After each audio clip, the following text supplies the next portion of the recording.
A Nigéria é um país-chave para o futuro de África. Tem o potencial para se tornar um ator de mudanças globais. Porém, a par do otimismo de um país que está a enriquecer, a pobreza dos pobres é cada vez maior. Para discutir o que há de bom e de mau na Nigéria, tenho comigo o presidente Goodluck Jonathan. Obrigada por estar connosco. De que forma espera conseguir que os benefícios financeiros da economia cheguem àqueles que mais necessitam para aliviar a pobreza quase endémica? Concordo que, na maior parte dos países, em especial dos países africanos, o crescimento económico não se traduz diretamente em melhoria das condições de vida das pessoas. A exclusão financeira é, de facto, um dos principais problemas. Por isso, estamos a dar maior importância à questão da inclusão financeira. E esta é a única forma de se criar um contexto económico que desloca o que está no topo para que as pessoas abaixo possam beneficiar disso. Se conseguirmos isto, atingiremos a inclusão financeira. Uma das áreas mais robustas é a agricultura e estamos a focar a nossa intervenção na agricultura. Acreditamos que, com o tempo, aqueles que se encontram abaixo vão ter finalmente acesso aos recursos. Se progredirmos neste sentido num espaço de 5 anos, a situação poderá alterar-se radicalmente. É o seu objetivo. E 5 anos, porquê? Creio que são precisos 5 anos. Não afirmo que em 5 anos os nigerianos estejam todos na classe média. Mas neste espaço de tempo, o número de pessoas envolvidas nas atividades comerciais será já grande. As deficiências no fornecimento de energia são uma grande preocupação na Nigéria. Estou a pedir-lhe que se coloque na pele do Ministro das Finanças. Com este índice de crescimento, se conseguir resolver a questão da energia, qual a sua previsão para o crescimento do país? A energia é o fator que mais limitações impõe. Acredito que se resolvermos a questão energética, o nosso índice de crescimento duplicará. Sei que estamos a prever 14%? Estamos com um índice de crescimento atual de cerca de 7%. Se resolvermos o problema da energia, este valor pode duplicar. Podemos atingir um valor de 2 algarismos, 10 ou 11. A chave é a questão energética. E qual é a sua meta? Quando pensa que o setor energético poderá... Não demorará mais de 18 meses. Não me parece que sejam mais de 2 anos. Quando permitimos que o setor privado se envolva, é claro que haverá expansão, pois o mercado está aí. E o setor privado quer sempre maximizar os lucros, querem fazer dinheiro. Assim, quanto mais geram e distribuem, maior o rendimento. Quanto mais aperfeiçoam a rede de distribuição, mais dinheiro faturam. Poderemos observar isto nos próximos 18 meses, quando estes números começarem a duplicar e triplicar. Alguns já começaram a duplicar a sua capacidade de produção. Se olharmos para a situação em África na sua totalidade, vemos que os problemas com o fornecimento de energia atrasam o desenvolvimento.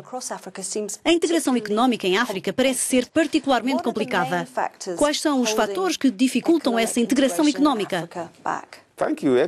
A integração económica de África não é complicada. Temos apenas algumas limitações. Uma delas tem a ver com infraestruturas, com a mobilidade de pessoas e bens através do continente.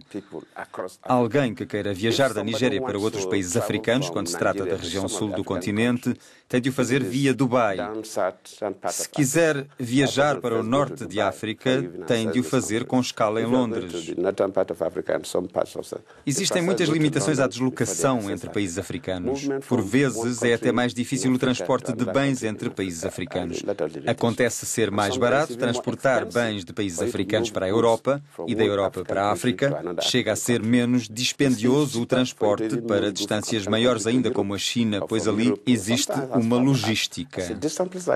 O objetivo é criar as infraestruturas, uma rede ferroviária e muitas vias rodoviárias que atravessem o continente para que seja possível transportar bens de um país africano para outro para que estes serviços passem a ser mais fáceis e menos dispendiosos no continente africano. Se conseguirmos atrair investidores e o apoio de parceiros para o desenvolvimento, como a União Europeia e outras organizações, seremos capazes de construir uma vasta rede ferroviária através do continente africano. Outro problema que atrasa a economia em África é a corrupção. Declarou tolerância zero para a corrupção. Está a funcionar? Conseguiu algum resultado? A corrupção está aí. Não sei se podemos dizer que não existe corrupção na Nigéria. A corrupção existe. A corrupção passiva é pior que a corrupção ativa. Combater a corrupção não consiste em esperar com um pau na mão que alguém roube dinheiro para lhe dar uma paulada. Colocamos o ênfase no reforço das instituições, para que não exista sequer a oportunidade de roubar. As pessoas têm de ver exemplos. Temos muito desemprego. Não foi criado o número de postos de trabalho necessário. Quando há tanta gente numa situação realmente desconfortável, jovens diplomados 2 ou 3 anos sem trabalho, esta é uma razão de frustração. Não se sentem felizes, acabam por se convencer de que a única causa disto é a corrupção. Por isso, continuamos a bater-nos contra a corrupção. E estamos a ganhar este combate. Mas não posso fazer promessas. Nenhum presidente em lugar nenhum do mundo pode prometer liquidar totalmente a corrupção. Como dizem os médicos, é difícil encontrar alguém totalmente saudável, o que implica aceitar alguma incidência de doenças. Apesar disto, desejamos sempre estar inteiramente saudáveis.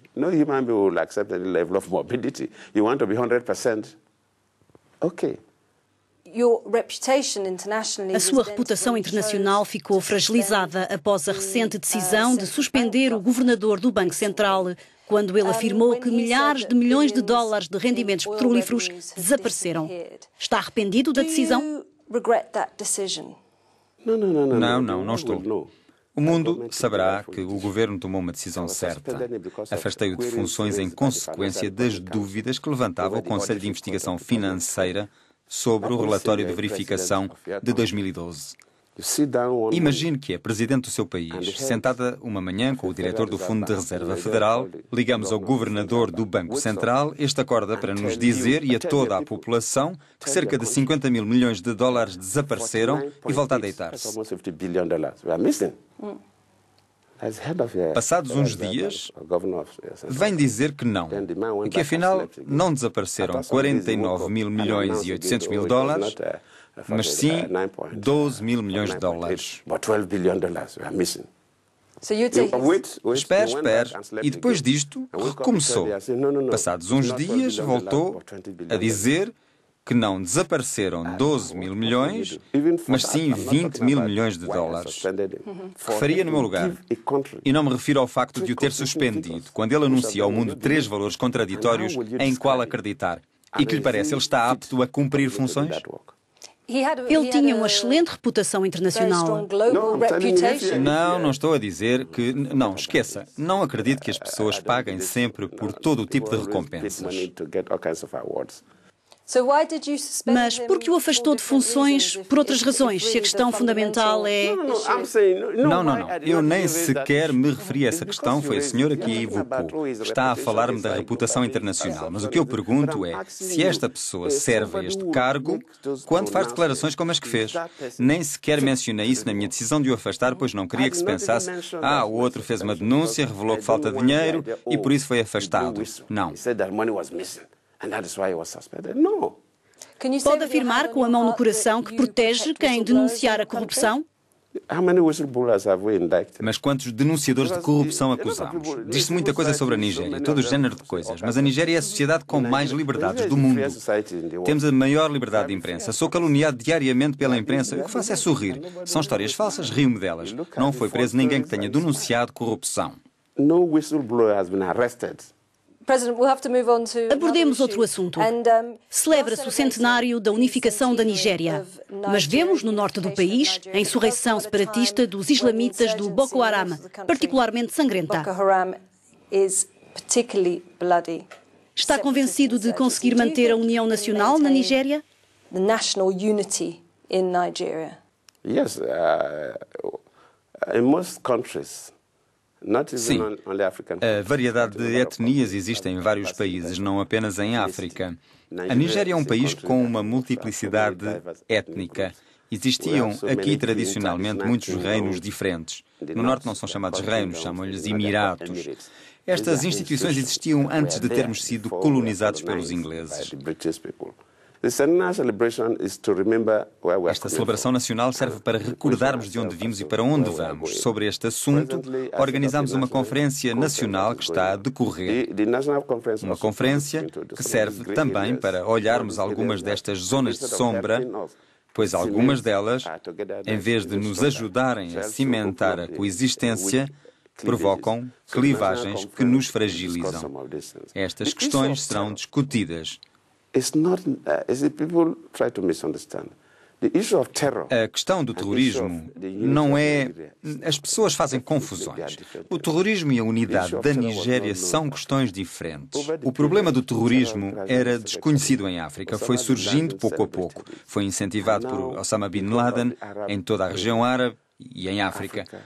Um terrorista tira partido de tudo. Declaram que querem islamizar a Nigéria. Querem islamizar o país inteiro. Eles nem sequer dizem que querem separar a Nigéria, querem islamizar o país. Têm sido mortas muitas pessoas e eu nem falei nisto, pois o objetivo dos terroristas é intimidar as pessoas. Mas o que posso prometer quanto a este assunto é que estamos a fazer um grande esforço. Ainda recentemente, estudantes que dormiam numa pensão foram mortos. Estamos a trabalhar com grande afinco, estamos a mudar tudo e prometo que poremos um fim ao terrorismo. O que tem a dizer à Amnistia Internacional, que acusa as forças de segurança da Nigéria, vou citá-los, de terem usado de brutalidade na resposta às milícias de Boko Haram? Essa é outra área de percepção. E é esse o problema, quando temos de enfrentar no mundo inteiro os terroristas. Os terroristas não vêm para melhorar a sociedade humana. O que os terroristas querem é desestabilizar as sociedades. É como se num jogo de futebol só uma das equipas estivesse obrigada a cumprir as regras. É esperado que as forças de segurança cumpram as regras internacionais, mas o outro lado faz o que quer. É este o desafio que enfrentamos. Procuramos equilibrar, mas não nos comprometemos inteiramente.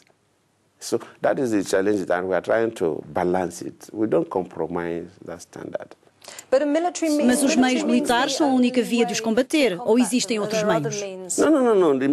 Existem outros meios, para além do confronto militar. Eu já esperava que me fizesse essas perguntas. Enquanto governo, estamos preparados para lidar com o terrorismo. Tem havido fases diferentes. Os meios militares são a primeira linha de ação para reduzir os prejuízos colaterais que atingem as populações. Sem as intervenções militares, nada impede as milícias de arrasar escolas e povoações inteiras. As intervenções militares não bastam. Sim, só os enfraquecem, reduzem-lhes as fileiras. O objetivo da nossa intervenção militar é reduzir os prejuízos colaterais que atingem as populações. Mas o próximo passo é apoiar a atividade económica dessas regiões. Infelizmente, antes de ser incrementada a atividade económica, tem de haver paz nessas áreas. Ninguém apostará na atividade económica em regiões onde não haja segurança. E é este o problema. Se queremos lançar as bases de uma economia local, temos, numa primeira fase, de agir militarmente para assegurar um nível mínimo de segurança. Resolver essa questão é obviamente essencial. Quando se aproximam as presidenciais do próximo ano, pretende candidatar-se? No nosso país temos leis e regulamentos. Neste momento ninguém dirá que se candidata. Se o dissesse, estaria a ser desonesto com o país. Segundo o presidente anterior, não pretende candidatar-se. Ele é um pai para mim e não quero criar polémicas. Não estou de facto interessado em acender polémicas com ele.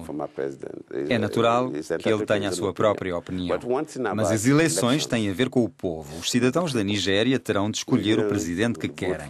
Nem eu, nem nenhuma outra pessoa, ninguém tem poderes para impedir que alguém seja escolhido presidente.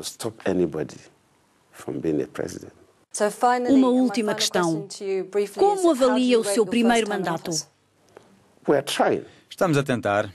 Não vou fazer a avaliação do meu desempenho, pois o autoelogio é sempre um mau hábito. Mas poderíamos usar de alguns parâmetros. A economia do país tem sido estável desde 2007. A economia da Nigéria cresceu cerca de 7%. Se tivesse havido um mau desempenho, teria acontecido um colapso económico. E uma coisa prometo ao meu país e ao resto do mundo.